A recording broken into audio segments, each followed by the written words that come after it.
All right, what's going on, everyone? The boys are back. We're finally back in town, able to sit down in front of the camera and talk some sports. It's been a while. We had the whole month of July. Yeah, It pretty much. feels good to be back with you guys, You guys talking some are Phillies, Eagles, Sixers, and around the league as well. In the NFL, there's a bunch of news happening. I know we've been following the Deshaun Watson case and some Dolphins news as well. But let's start thing that is currently going on right now, and that is the MLB trade deadline, which is at 6 p.m. tonight. The Phillies making some moves, not the biggest of moves, still some moves out there that they can make to really push for the playoffs. Outfielder now a Philly. That adds outfield depth, defensive skill that this team really needed that they were kind of avoiding the past couple of seasons. I believe Marsh is tied ninth in defensive runs saved, that above average. 8 home runs. You add a bat to it as well as the defense in between Schwarber and Castellanos. Acquired David Robertson. His first time around, the Phillies didn't go as planned. Max T, I think all of us actually heard him. He was a Philly when we went down to the stadium. And now they traded Romero to the Cardinals. Shortstop, he can play second and third. So that works out for middle of the infield depth as well. Not the best offensive player, but in that. What do you guys think so far, and what is that move that you're really looking forward to the Phillies making? that's it. Seriously, that's all the moves that you made so far. And what we're recording this in about 57 minutes exactly before the trade deadline is over, and that's it. You just add someone else to the infield. You still not sure of a weakness, and one of your weaknesses is starting pitching at this point. I mean, it seems like this team has got a little jolt of excitement when they finally let go of Joe Girardi, and it seems like things are picking up. But at the same time, like, you still need help to start pitching. I mean, Ranger Suarez has had an up and down season. He's also been injured. That's the main position that I wanted the Phillies to address was starting pitching. And I'm a little disappointed that they did. I kind of am. I mean, they're rumored to be having Noah Syndergaard, but that's that's an okay move. It's not something that's going to get me hopping out of my seat and fist up in the air or anything like that. But if you're talking about grabbing that third wild card spot in which you're it's not really secure, or you're still fighting for it. I mean, you got to bring something more to the table than what they've done so far. I mean, Max, am I crazy for thinking that? No, I think overall, you talk about David Robertson, a guy who's been here before, but he's having a great season with the Cubs, and he's going to come in here and obviously be part of the back end of that bullpen. I don't know if he's going to be the closer or if he's going to be set up to Sir Anthony, but you can never have too many bullpen pieces. I think that's one of the struggles the Phillies have had in their 10 years of missing out on the playoffs. We talk about it for the past 3, 4, 5 years. As their bullpen just been awful, but now you have Knable, Sir Anthony. Juris Familia was DFA'd, so he's not going to be a part of the bullpen anymore. And Andrew Bellatti's come on strong in the later portion of this season. So you have a lot of established guys, at least from this season, who you can kind of count on for the most part, especially towards the back end with those three guys I just mentioned and a couple of middle relievers we'll see tonight. If Nick Nelson can, give us 2-3 innings maybe. He's been, up and down so far this year, but he's shown the ability to, miss bats and also give you multiple innings, which is big. So from the defensive standpoint, you have Marsh. He should be a pretty solid defensive outfielder, but the problem is his offense is just abysmal. He's got 292 at-bats this season. He's got 117 strikeouts in those 292 at-bats. He's only got a 284 on base percentage. So to expect him to come in here and hit better than Matt Vierling or hit better than Herrera, who was also DFA'd as well, you're probably just misled. But when you talk about what the Phillies really needed, Tanner, you mentioned Sosa, defensive purposes later in ball games. Maybe he'll come into the game as avoid an error too late and be able to hang on to a lead. Same thing with Marsh. When the Angels were here a couple months ago in Philadelphia, I know they played again back a few months ago, but Marsh played left field primarily. I don't know what he's done this year as far as the Angels go. I'd have to go back and check. if he's played primarily center field since Trout's dealing with that back issue, or if he's been more of a corner outfielder. But nonetheless, he's going to have to be a center fielder just because you have Schwarber and Castellanos in the corner spot. So still, about an hour left till the trade deadline. I want to see him get a start too. I just don't really want to have to rely on Bailey Falter and then like a bullpen game. Earlier today, Zach Eflin moved to the 60-day IL, so he's probably going to be out. Wouldn't be surprised if he missed the rest of the season, to be completely honest with you. So you have to get another starter. I know they were in on Noah Syndergaard, but he's probably a rental. Apparently, there's rumors that Dave Dombrowski doesn't like to do rentals. He likes guys that have control for multiple years, and that's one thing with Marsh. He's under control for 5 years down the road, so he's going to be in a Philly uniform for the foreseeable future. Yeah, and talk about the moves we can make. Let's focus internal on who needs to get healthy for the Phillies to really have that successful run towards the playoff. You have Bryce Harper, Gene Segura, who need to get healthy, and you want to see more out of JT and Castellanos going down the stretch because those are the guys that the Phillies brought in for success. They haven't stepped up in some areas where they need to. I mean, Nick, he's really been struggling. Don't know if it's because he's living in Ben Simmons' house or he's got some curse on him in that way. But you really want to see those guys step up. Bryce, obviously that injury, but he was still a huge part of this team. I mean, he made the All-Star game as a DH. That's how important he is on this team, and that's how important it will be for the Phillies to end the second longest drought in the MLB. Yeah, I agree with that. And they also have to look at what this team has done offensively. Schwarber leading off and JT. Now he's been bouncing around. Now he's in the cleanup spot tonight. And you have Castellanos, who was at the 3 spot for most of the season, now down to the 5th hole. But he just had 4 hits on Sunday against the Pirates. So the lineup, hopefully when you get Harper and Segura back, is going to get lengthened. And that's one of the reasons why I think Dombrowski, at least to this point, hasn't gone out there and really gotten that big offensive bat because in a way you have Segura and Harper coming back. Additions in themselves. So when you be able to plug Segura in towards the top of the lineup, same thing with Harper, it's just going to lengthen it completely. JT's starting to heat up as well. So you didn't really need it. You needed pitching, and I really would like to see him get another starter before this deadline is over. And honestly, listen, Familia gone, Herrera gone, addition by subtraction in a way. And you'll get more playing time with Bierling and Marsh. I guess they might platoon out there in center. But the way Bohm's been swinging the bat lately has been huge for the Phillies offense. And again, Nationals trading away Soto and Bell, we got to play them a bunch more times. They're going to be honestly like a JV team out there, so the Phillies need to take advantage of this schedule. I know they got 2 coming up against the Braves, but they played the Nationals 11 more times this year. You got to win as many as you can and be able to punch the ticket into the playoffs. There's no excuse for this team to not be in the playoffs. I'm sorry. You don't stack a team like this. You don't say that you're going to out-hit your opponent without the expectation of not making the playoffs. I mean, it's like you said, like it's been 13, 14 years since the last time they've been in the playoffs. I mean, that's absolutely ridiculous. 13, 14 years ago, I was still in high school. And that's saying something. Yeah. Don't do the math. Don't count my age. That's not the point. That's not what I'm trying to say.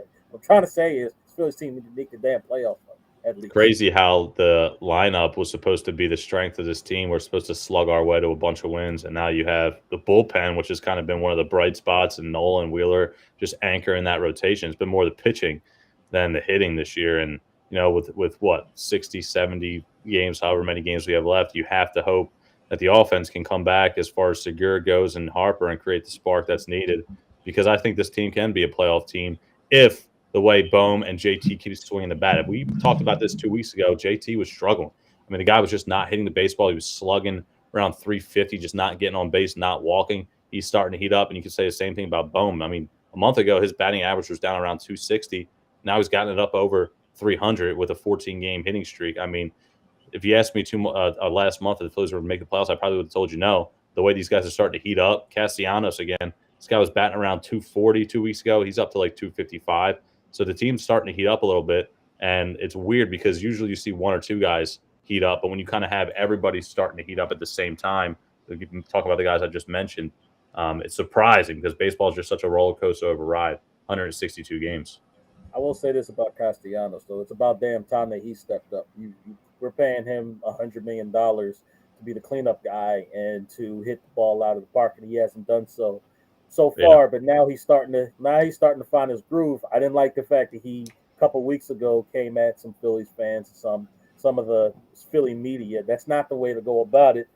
You're going to learn the hard way, unfortunately. But at least now you're starting to produce, so people are Yeah. going to overlook that type of stuff. So it seems like the hitting is getting itself together, but this team's not going to go nowhere. And I'm sorry, but this team is going to miss the playoffs again if they don't address the starting pitching position. Yeah, a question over if Castellanos heard the boos at Citizens Bank Park was really what started the beef between him and the media. You can go down the rabbit hole with that, but Castellanos has to. We eventually did learn how these Philadelphia fans, how we are at the ballpark when someone is not playing up to par. A good player, good athlete will take that and use that to help build them up into a better player. We have watched some fail in that aspect, but moving forward, finally, guys, let's hear the final answer on this. Are the Philadelphia Phillies making the playoffs this season? Yes or no, T? Let's hear it. T, they're making the playoffs. Max gives I think yes. you have to. I'm gonna have to say no. All right. Okay. Man, right. I hope they. Well, hey, listen, T, if they get a starter, what do you think? Do you think if they get a starter, can they get there? Yeah, if they get a starter and they get not just a 4 or 5 starter. I'm talking about at least a number 3 starter, a solid guy who can come in, give you 6, 7 solid innings. That's all we're asking for. These bullpen games, they're going to be the death of us. All right. Yeah. Just in this scenario, way too many times this season. If you at least bring in one starting pitcher, I'm not talking about a top 10 Cy Young guy. You don't even have to go that far. Just a solid pitcher to at least boost the confidence, not only of this team, but hell, me. They're not think they'll make the playoffs, but at this current moment, I don't think so. I think they'll fall short again. It's just a good feeling of mine. All right, well, I'm saying they do make the playoffs. I'm going to side with Max on this one. It's been far too long, these Philadelphia Phillies, and this fan base deserves playoffs. Who is it, the Mariners that they're basically competing for the longest drought? They already have the longest drought in the NL. If the Mariners make the playoffs, the Phillies will have, and the Phillies don't, they'll have the longest drought in the MLB. Can't have that happen. We're already a laughing stock here in Philadelphia for much different reasons. That's why we're going to move over to the 76ers tampering. PJ Tucker, really? Come on, T. Daniel House? Come on. T, explain this tampering. All right, so here's the deal with tampering. So, and I think it all stems from Joel Embiid's big mouth. So, apparently, it was in one of those post-game interviews where Joel Embiid said something along the lines of, we need a guy like PJ Tucker, to bring toughness. Well, technically speaking, that's kind of like that's openly inviting a player to come to your team via free agency, which is against the rules. You're not supposed to do that. That's tampering. Unfortunately, the NBA season is such, so now the Sixers are under investigation for that. Let's be honest here, fellas. They tamper. Every team tampers. I don't know a team in any of the major leagues sports that don't tamper with their players. I'm sorry. Every organization does it. Every single doggone team in their individual leagues do it. It happens. You just can't get caught. Don't be one of the stupids that get caught. That's my thing. Don't get caught. The Sixers got caught. You're stupid. All right? And Embiid opened up his big fat mouth. Yes, the Sixers went after PJ Tucker, and as soon as free agency hit, guess who they signed? Automatically, PJ Tucker. Yes, that's tampering. You got caught. The Sixers are going to get some sort of fine. I'm not sure yet. Maybe they might get draft picks taken away. But yes, there's going to be a penalty for the 76ers stupidity. Yeah, T. Let me just jump in here real quick, Tanner. I think overall, with PJ Tucker tampering, we talked about how other teams do it as well. You talked about the Knicks doing it with Jalen Brunson as well. But I think when you talk about Joel Embiid saying that, I mean, he's doing what everybody else does, probably more so behind the scenes than they do out in the media. But when the Sixers right now, I think it's hard for the city of Philadelphia because you have the Eagles kicking off soon, and you also have the Phillies kind of trying to push for the playoffs. But aren't we all just a little frustrated with this team? I mean, the way these last 2 seasons have ended. I mean, it's just anytime I hear Sixers in the last couple of months, I just kind of just roll my eyes. I mean, it's just I'm so sick and tired of rooting for this team. I really am, man. And people, you have all your friends and things like that in the media saying, listen, the Sixers, they got PJ Tucker. Look at this starting lineup's going to be really good. They re-signed Harden to a 2-year, 3-year contract, whatever it was. He took less money. I mean, it's not going to matter, man. It's really not going to matter. The team's in trouble. They're not going to win a championship. In the process, in my opinion, was pretty much a failure overall. I mean, I just don't see this team going anywhere. I think it was a bad idea to re-sign Harden, and that's my mini rant on the Sixers today. I don't like where this team is at, man. It's bad. Now, correction. I'm going to correct you on something. I partly agree with you on the Harden thing. The only reason why I say it's not a full mistake is because they didn't sign him for as much money as everybody initially thought. So for me, I'm like, okay, as long as it's not crazy money that we brought James Harden back for, because let's be honest here, James Harden didn't earn that money. Right. The bill of goods that were sold to us was that we're getting a superstar that we can finally pair with Joel Embiid that will take us deep into the playoffs. Well, not only did he hardly show up during the end of the regular season, he didn't show up at all in the postseason. As a matter of fact, if I remember correctly, in the fourth quarter of the last game, he only shot 4 times, if I'm not mistaken, in the last quarter. That's unacceptable. I'm sorry. Like we need the James Harden of old. Unfortunately, I don't think we're going to get it. So his contract says as much. If you have a time machine, T, you might be able to get it if you have a time machine. You're right. Let me work on that then. Shoot, I know a couple of smart guys, smarter than me. But anyway, I agree with you partly, Max, on the James Harden thing. But there's no other real option that the Sixers had. I mean, let's be honest here, fellas. Who the hell are they going to trade for? Kevin Durant? They don't have enough ammo to trade for a Kevin Durant or a Kyrie Irving or any other of the big superstars that were out there for the taking. I'm sorry. They just didn't have the ammo, and free agency wasn't really big and full of superstars either. I mean, you got Bradley Beal returning to the Wizards for some unknown reason. I don't know what Bradley Beal sees in the Wizards organization that he continues to go back there and plays for that disgrace of an organization. But that's neither here nor there. Damian Lillard's not going anywhere because he pronounced his faith to the Portland Trailblazers. Once again, questionable move, but he's staying where he's at. So there's not really many superstars that could have replaced James Harden.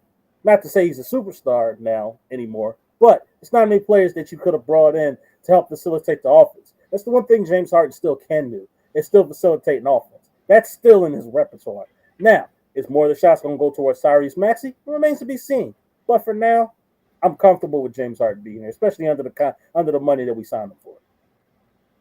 Yeah, T. And going back to the tampering, initially when you first started off, it was cutting out, but I'm pretty sure I caught that it was Joel Embiid expressing his interest in adding PJ Tucker to the team. And to me, I think that's where a blurred line the effect happens where Joel Embiid, he's an athlete, he's a player on the Sixers, and to him, he is just expressing how to make his team better, not really looking into the rules, the politics of sports itself with, you can't say that about a player that's on another team, blah, blah, blah. LeBron James got in trouble for it multiple times. Daryl Morey always getting in trouble for it.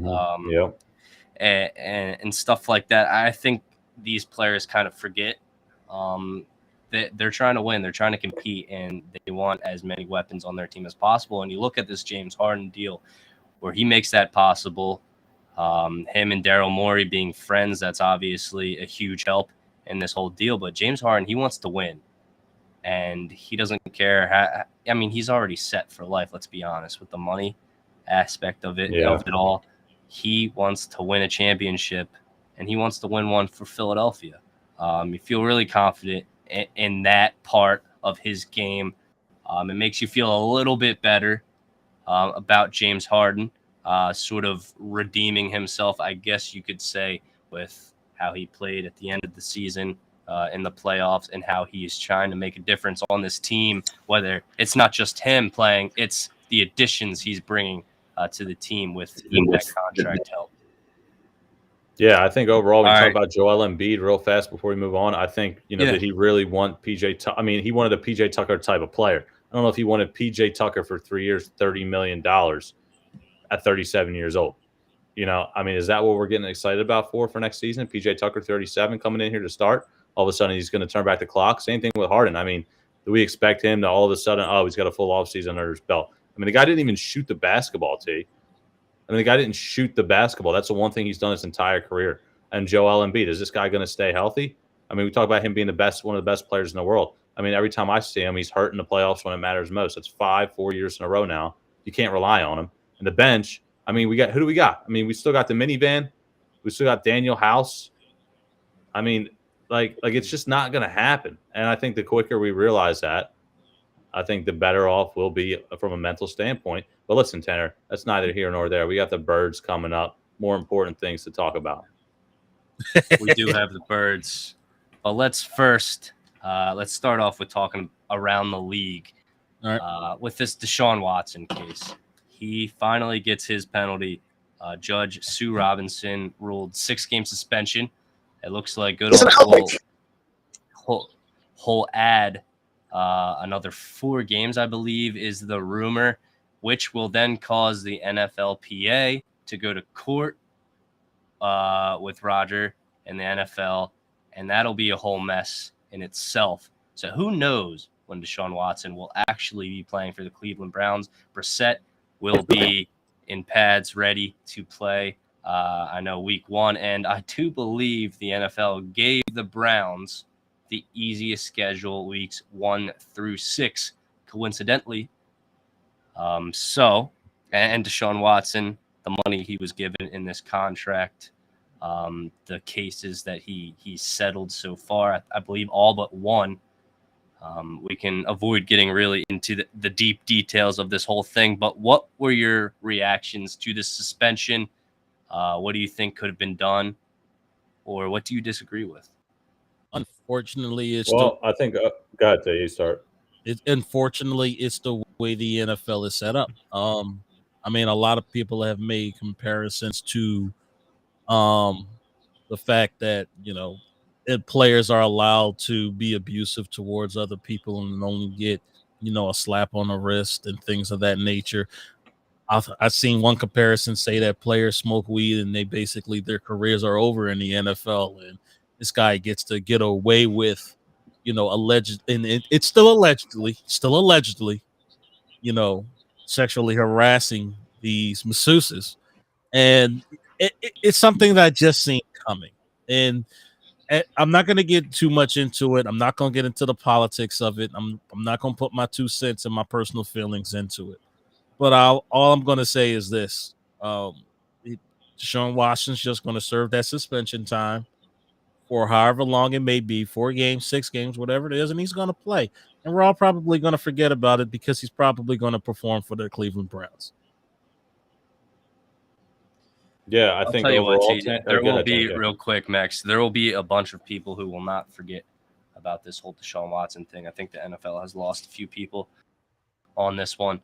But when you do compare the suspensions, I mean, you look at a guy like Calvin Ridley, who bet on his own team to win a game, who was suspended an entire season. You look at Ben Roethlisberger and his suspensions back in the day. I believe he got a 3-game suspension. Not nearly as many cases against him as Deshaun Watson currently had. It is comparing players and their suspensions at this point, and 6-game suspension. It does puzzle a few people, a bunch of.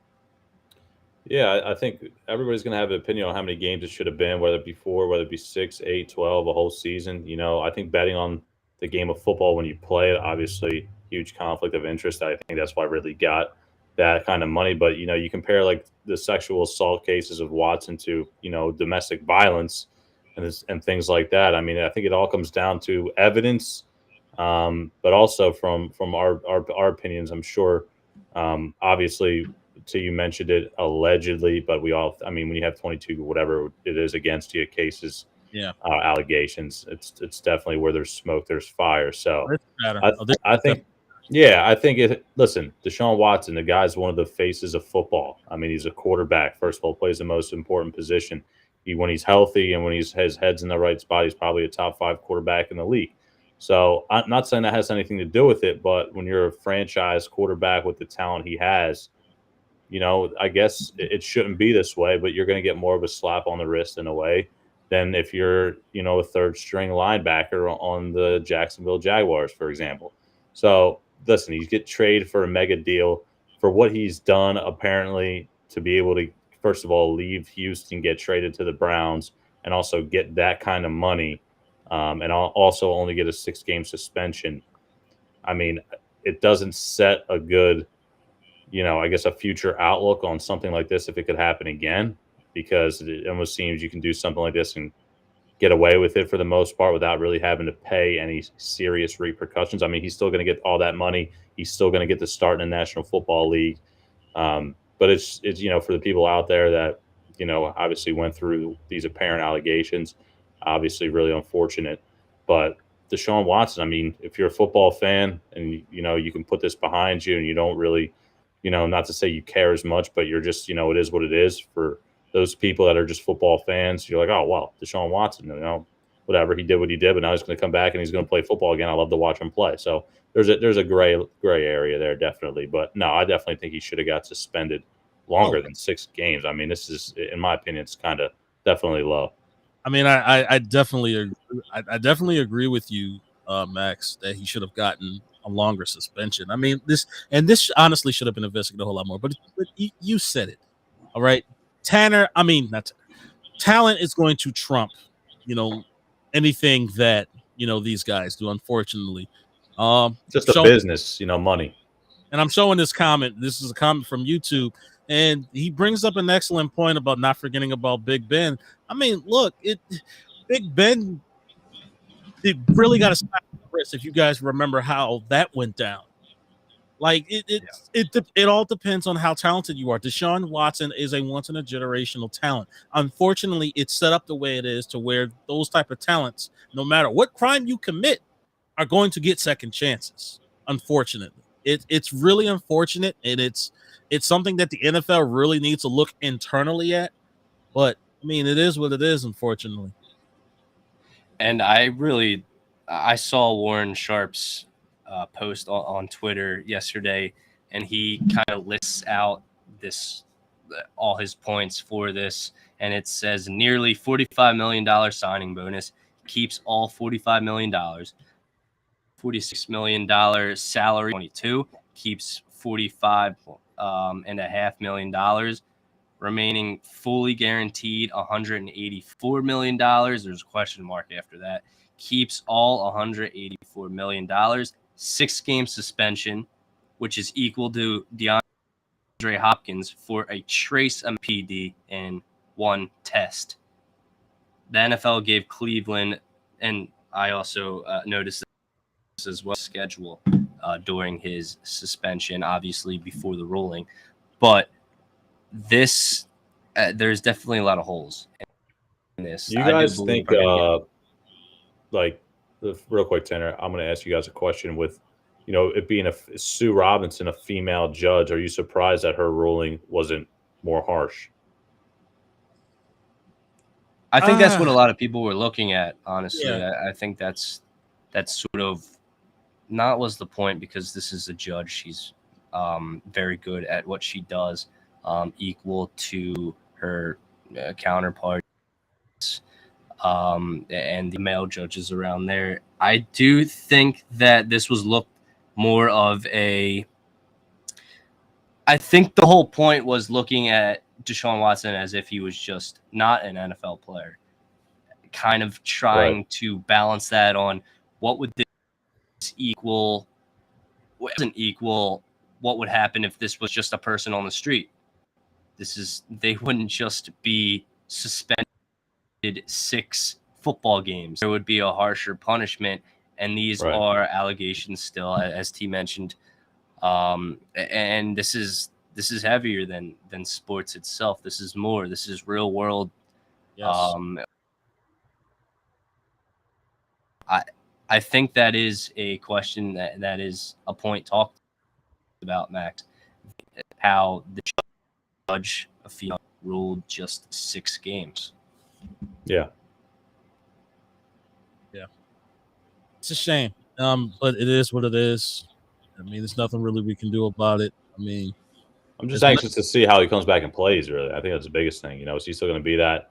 So, I mean, you don't lose your talent, but is he still going to be able to go out there and perform at top 5 quarterback type of level and lead the Browns to what they hope is another playoff berth and hopefully more? Because when you talk about it from a football standpoint, they got a great offensive line. They got Amari Cooper in there who's going to be a wide receiver one now, not having to share the workload with CD Lamb and those guys. So you have 2 really talented running backs and Kareem Hunt, Nick Chubb. So with Deshaun Watson now going to come back after 6 games, can Jacoby Brissett tread water long enough to give them an opportunity to make the playoffs? I mean, I'm truly interested because you have Kenny Pickett there in Pittsburgh. We'll see what he's going to do with Mitch Trubisky and those guys. Cincinnati, are they going to have a Super Bowl hangover? Baltimore, Lamar Jackson, still not paid yet. Will he get a payday? And Baltimore, who they're a team where every year it seems like they're in the driver's seat midway through the season for the playoffs. Last year they collapsed, and even when they get in, they really don't make too much noise.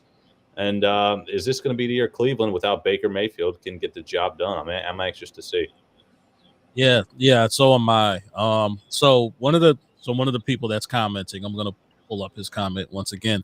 Now he says that that the judge put the ruling back in the hands of Goodell. So now it's up to Roger Goodell to, stand up for what's right or not.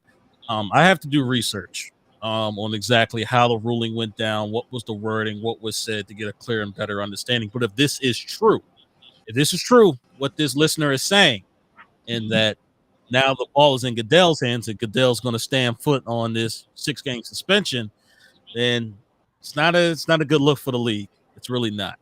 And it just blemishes the NFL even more. Exactly, and that's what I was talking about, kind of the domino effect, because if Goodell does say, you know what, I'm in charge and I am going to make my ruling, an additional 4 games added on to the 6 game, make that 10. The NFLPA earlier a few weeks ago, or it was maybe a week or so ago, that they would fight this suspension and go to court. That is another mess. And like I was saying, who knows when he will actually play. But when he does play, do you guys think Deshaun Watson return back to being a top 10 quarterback? I think so, right, T? You got to think. I would assume so. I would assume that he would kind of return to some form of glory. I don't think he's going to be the same 100% talent that he was before when he was in Houston, because of course he hasn't played the game in 2 years now.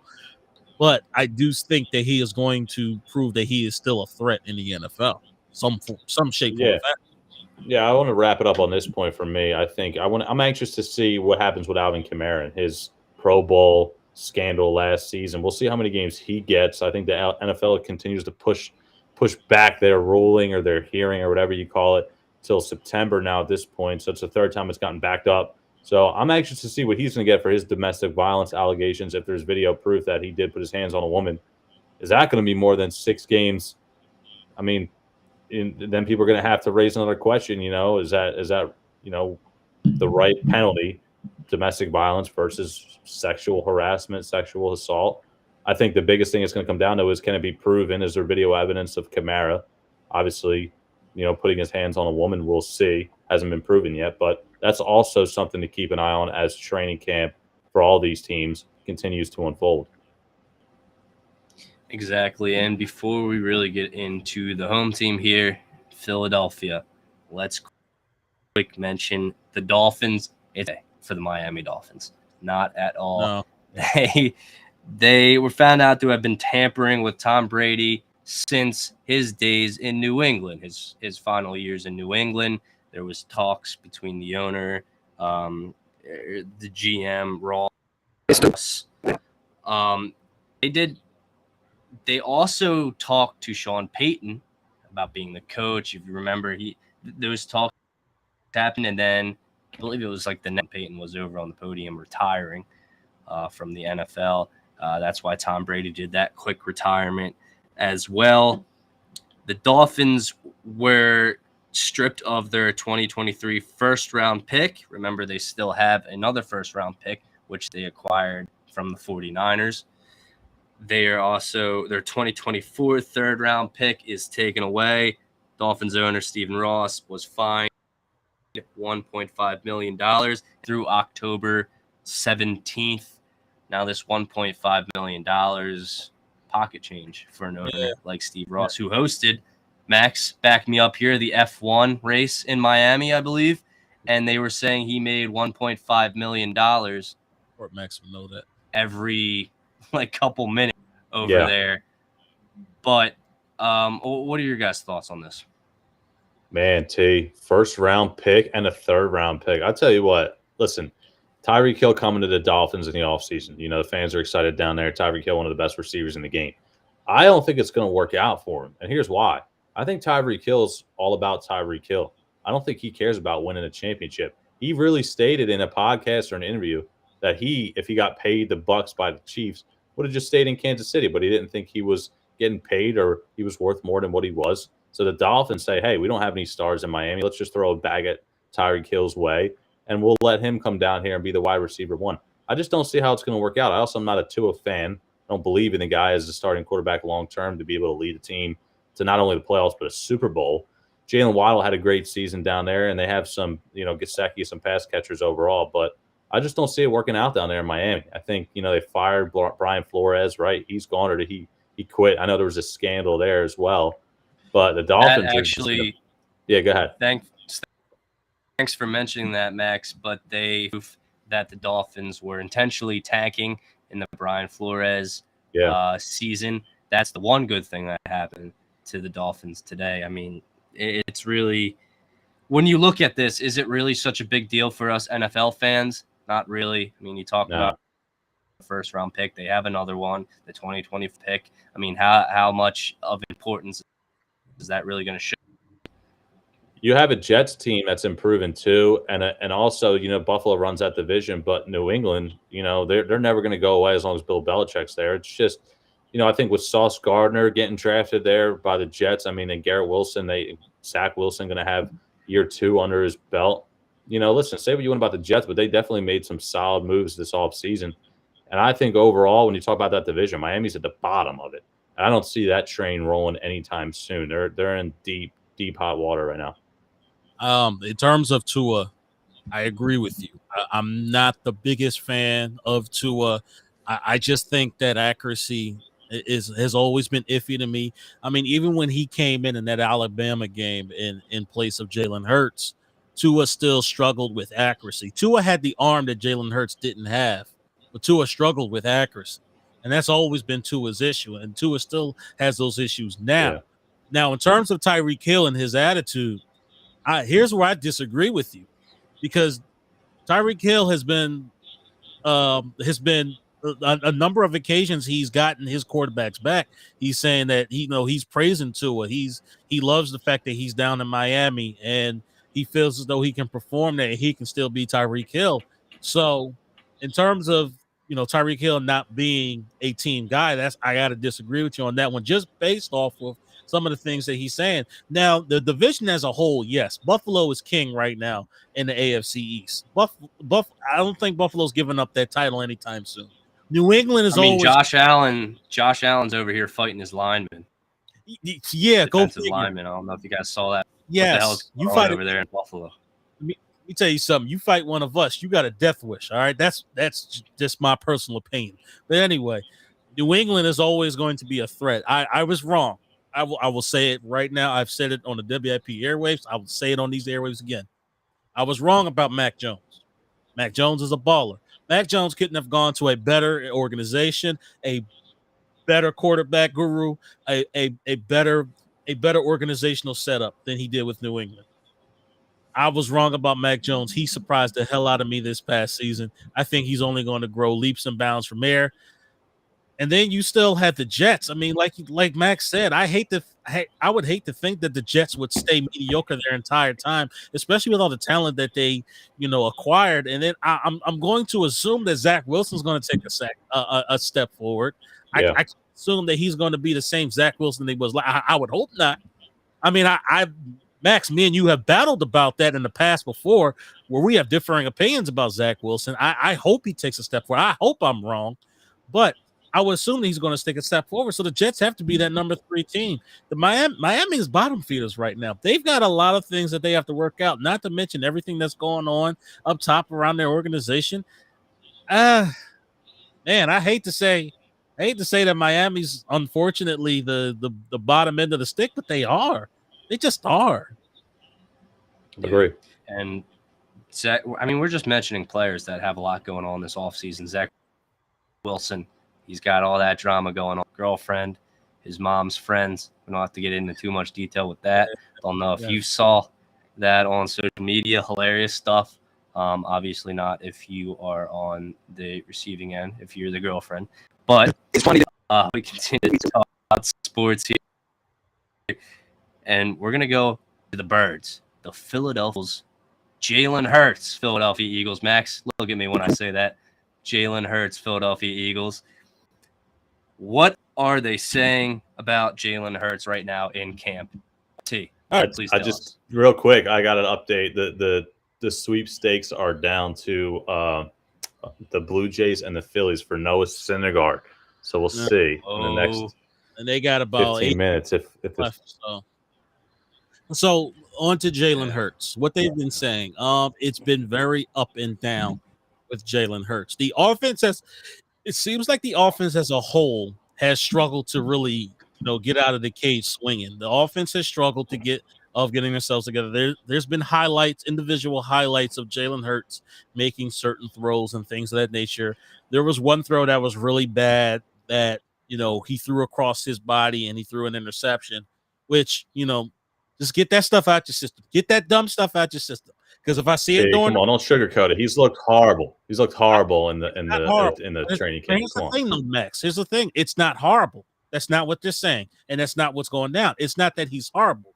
It's the fact that he's up and down, and a lot of that is attributed to the defense. A lot of people have been saying that this defense has really stepped their additional pieces that they've added. Jordan Davis has been shining through tremendously. They are singing his praises down there at training camp currently right now. N'Kobe Dean is still learning the defense a little bit. Brandon Graham, they've said Brandon Graham hasn't lost a step, even coming back from an Achilles injury of being 34 years old, which is impressive, by the way. An Achilles injury at 34, and you're still the same guy, the same threat that everybody's saying that you are. That's impressive. Seriously. The DBs, everybody's singing James Bradbury's praises. I haven't heard too much about the safety, so that's typically a good thing.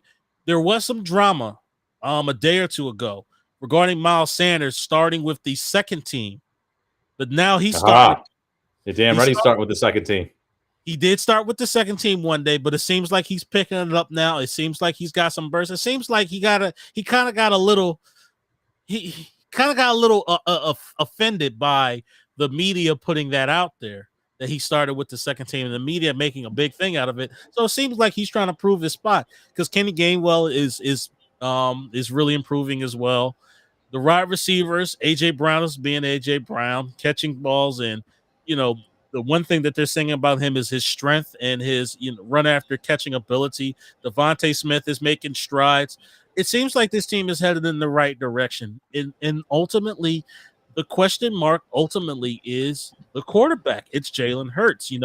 It's one thing to be able to practice, against the defense that you already know and play against the defense that you already know. I don't judge that. I'm sorry. I just don't. I need to see him in action. I need to see what he looks like against another team. That's how I'm going to be able to judge if Jalen Hurts is the quarterback of the future. Now, there is one thing that's concerned me. There's one thing that's concerned me, and it's bugged me, it's bothered me, and I don't like it, especially being an old school football guy. Now, I'm not one of those, old guys to yell out the window, to kids, get off my damn lawn. I'm not one of those guys, but I will say that. Shut up. I will say this. You can't be, it's football. You can't be soft in a game of football. Nick Sirianni the other day, it was either yesterday. Yeah, I believe it was yesterday, because I was talking about it on during the overnight show with John Johnson. And a lot of people missed it. And now people are talking about it today. But he said in an interview that he's yes, there's scheduled days for the pads and things of that nature. That's under the CBA. Practices can only be but so long, even though it seems like Nick Sirianni has shortened the practices. I already don't like that as is, because you can't really get yourself in right football condition if you're practicing for a certain period of time. You need to take full advantage of whatever time the CBA gives you to prepare for the season. But that's not the big thing. The big thing that came out during training camp that's now just being talked about is the fact that even though starting today, the Eagles now are in full pads, there's no tackling to the ground. So I did some research last night and I looked up a stat, and this was an astounding stat that I just could not believe. And it's from statwise.com. StatWise, I believe it was statwise.com. And 2021, the Philadelphia Eagles ranked 31st in tackles, 31st overall in tackles. What does that mean, fellas? That means that the Philadelphia Eagles were the 31st worst tackling team in the NFL. That's not good. In my opinion, if I'm a coach, I'm going to coach a team and build upon the weaknesses to shore up those weaknesses. How many times, fellas, and maybe it's just me, but how many times last year did we get frustrated because what was supposed to be a 2-3 yard run turned into a 5-6 yard run because there was a simple missed tackle? Not because the guys weren't in the gap, but because there was a missed tackle. You can't have tackling is a fundamental element to play in the NFL. And I'm sorry, people are going to get hurt. Yes, it's football. It's a contact sport. But you need to practice the fundamentals. Tackling is a fundamental aspect of the game. You cannot overlook that. And it frustrates me that part of the game is being overlooked. And it seems like they're not building on the weakness that they had last year. For me, that's frustrating. And for me, that's concerning. I don't know about you guys, but that's concerning for me. Well, I mean, listen, you talk about real quick, and I'm not going to take too much time because I want to say these 2 quick points here. One, the injuries are big, T. I think look at just today. Tim Patrick, wide receiver for the Broncos, torn ACL, goes down in practice. Ryan Jensen, starting center for Tom Brady 3 days ago, goes down. Knees all destroyed. He's going to be probably out for the season. So it's important. I know they're adding in these customary padded caps on these helmets that we've seen, which I think is a good idea. It's smart. Less contact to the head. It's important. But I'm just trying to be completely healthy going into week 1. I get it. People are saying, soft tissue injuries, if you don't practice full out, are going to pop up. But listen, if I can go the entire training camp and go into a season fully healthy, my O-line's all good to go, my D-line's going to be able to get after the passer, I'll take that 10 times out of 10 over, hey, let's get scrappy in training camp.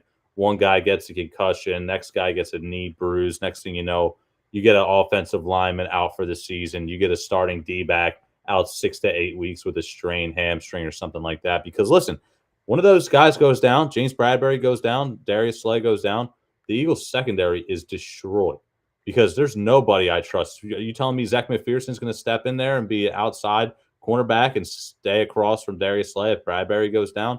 No way in hell. Now listen, offensive lineman. Apparently it's stepped up according to what reporters have said, but I understand your point.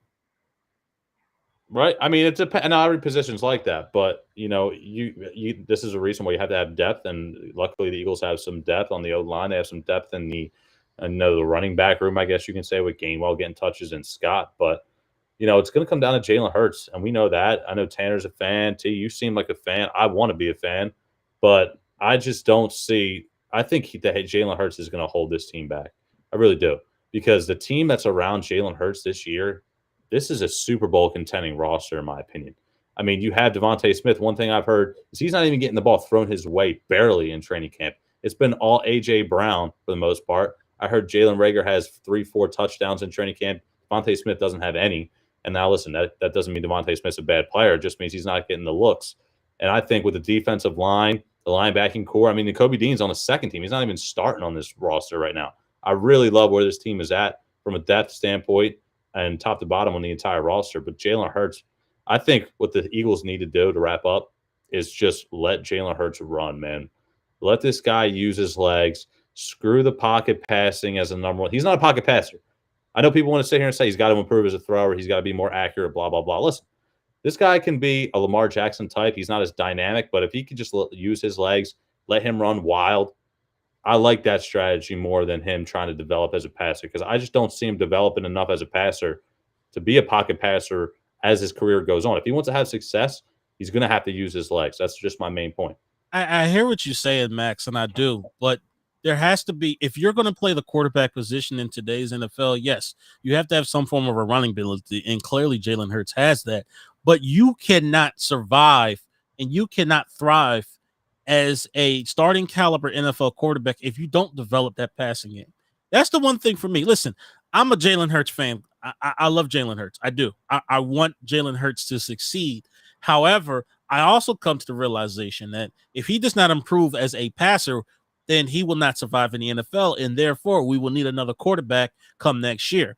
But I cannot neglect the fact that Jalen Hurts needs to still throw that football. You didn't trade for A.J. Brown and then give him $100+ million contract because you wanted to be a primarily running team. You brought him up in here to help Jalen Hurts develop as a passer. And I'm sorry. So I need him to develop as a passer. Yes, I like Jalen Hurts. I love Jalen Hurts. I want Jalen Hurts to succeed. I want Jalen Hurts to be the quarterback. I truly do. I have all the confidence in the world in Jalen Hurts. But if he doesn't prove it this year, he's gone. It's as simple as that. I'm sorry. I can't neglect him not being a passer. Yeah. That's something that can be neglected. I can acknowledge Jalen Hurts improving both his physical and mental state during the offseason. I mean, he's bulked up tremendously. We see the videos. We see the comparison in the pictures. Added that muscle. Usually quarterbacks don't like to put on that much mass when they're muscle-wise because easier to throw the ball. It's just quicker to move around on it. But the quarterback that he is, he's on the move, but he's also taking a lot of hits. He's running through guys. We saw it in his first season as the Eagles dragging a man into the end zone. And I've heard some positives about the improvement of his arm strength and going into not finding Smith. I think training camp is different in a way where the guys who are getting a lot of the passes thrown to them, you're kind of figuring their role out on this team. Devontae Smith, we're already sure that he's going to be a starter on this team. We already have seen what he's got for the Eagles. And having him out there still working out, that's good. But A.J. Brown, new key player on this team, you want to figure out and you want to work on that connection right away with him and Jalen Hurts, guys who have been practicing with each other even before he was on the Eagles. But you want to put him in pads, in an Eagles jersey, running around, running the plays. You want to see how that works out. Jalen Reagor, it works with him too. With I believe he's playing on the second team. Yep. 3 to 4 touchdowns might be just them thinking, should we bother keeping this guy? Is it worth keeping Jalen Reagor another season? What's he still got? Who's ahead of him on the depth chart? Quez Watkins, what do they have? That's my that's how I look at it. And I got you, Tanner, and I do agree with you. Yeah, Jalen Reagor needs to shut the hell up, though. I think I'm going to say that in closing. Jalen Reagor just needs to shut the hell up and ball, because he's those. First off, I'm convinced Twitter is the devil. All right, I'm truly convinced. When it comes to some players, Twitter is just the devil for them. Like, he goes on a rant against some of the reporters, and of all the people to talk, especially after last year's multiple fiascos, Jalen Reagor is the ultimate last person that needs to be talking with his thumbs. I'm sorry, your spot on the roster is on the line this season. Shut the hell up, get off of Twitter, and ball. Stop worrying about what people say about you. People are going to talk shit about you. It's nothing you can do about it, bro. Just shut the hell up and ball. Stop. I'm just so sick and tired of these athletes feeling as though they need to prove something to the media. Don't prove anything to the media. We get paid to talk. Just go out there and do your job. Go out there and ball. I know I sound like I'm whining right now, but I'm just so sick and tired of this. I'm tired of Reagor running his damn mouth. Shut up and ball, dude. Seriously. I was really expecting a shut the F up for life out of T. I'm not gonna lie, I was I'm expecting not him to there say yet. that. I'm not there yet to tell him to shut the F up for life. I'm not. I'm trying to help him out, but he is pushing him at this point. Shut the F up for life. He is pushing. Yeah. Another player that may need to keep their mouth closed. This was a few days ago, though. But how do you guys feel about Miles Sanders saying, "We all feel like we're on an all-star team. We feel unstoppable"? This was a week or so ago. How do you feel about comments like that going into the regular season? Okay, now he gets it. Shut the F up for life. Yeah, he got to shut up. Okay, no, don't do that. Please don't do that. Please, for the love of God, don't do that. All right, it's bringing me Vince Young memories and Dream Team memories. Okay, shut up and ball. All right, your starting spot is on the line. Why is it that the backup guys and the guys that really need to prove something this year are the ones that are talking? Shut up. Do your job. Stop saying you ain't no damn all-star team. Go out there and prove it. You say comments like that, you put a target on your back.